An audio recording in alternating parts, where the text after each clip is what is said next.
राजा रानी की कहानी। रानी ने एक सुखी और पूर्ण जीवन की आशा के साथ राजा से विवाह किया था।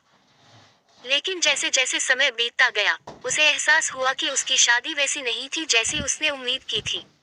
राजा शारीरिक और मानसिक दोनों रूप से अपमानजनक था। वह अक्सर उसे मारता था और उसका अपमान करता था, जिससे वह डरी हुई और असहाय महसूस करती थी। जैसे जैसे दुर्व्यवहार जारी रहा, रानी ने फैसला किया कि वह अब इसे बर्दाश्त नहीं कर सकती और तलाक के लिए फाइल करने का फैसला किया। हालांकि यह निर्णय लेना आसान नहीं था। राजा ने उसे ऐसा महसूस कराया था कि वह बेकार है, और उसे डर था कि अगर उसने उसे छोड़ दिया तो क्या होगा।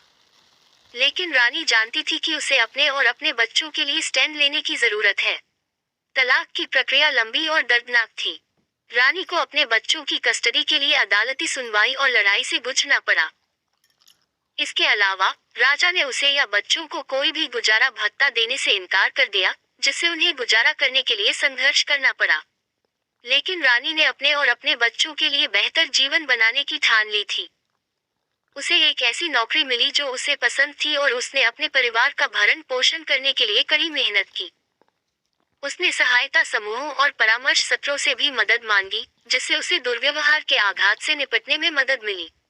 समय के साथ रानी अपने अतीत के दर्द से उबरने और आगे बढ़ने लगी। वह नए लोगों से मिली और नए दोस्त बनाए, और उसे अपनी नई आजादी में खुशी मिली। हालांकि उसे अभी भी अपने अधिकारों और भरण पोषण के लिए अदालत में लड़ना पड़ा, लेकिन उसने हार नहीं मानी। अंततः एक लंबी कानूनी लड़ाई के बाद रानी को राजा से तलाक के साथ साथ अपने बच्चों की देखभाल और भरण पोषण की भी अनुमति दे दी गई, जिसकी वह हकदार थी। ये एक ऐसी जीत थी जिसके लिए उसने कड़ा संघर्ष किया था, और इसने उसे भविष्य के लिए स्वतंत्रता और आशा की एक नई भावना दी। आज रानी एक सफल महिला है जिन्होंने अपने और अपने बच्चों के लिए एक नया जीवन बनाया है। हालांकि उसके अतीत के घाव अभी भी मौजूद हैं, लेकिन उसने उनसे उबरना और आगे बढ़ना सीख लिया है। उनकी कहानी उन महिलाओं की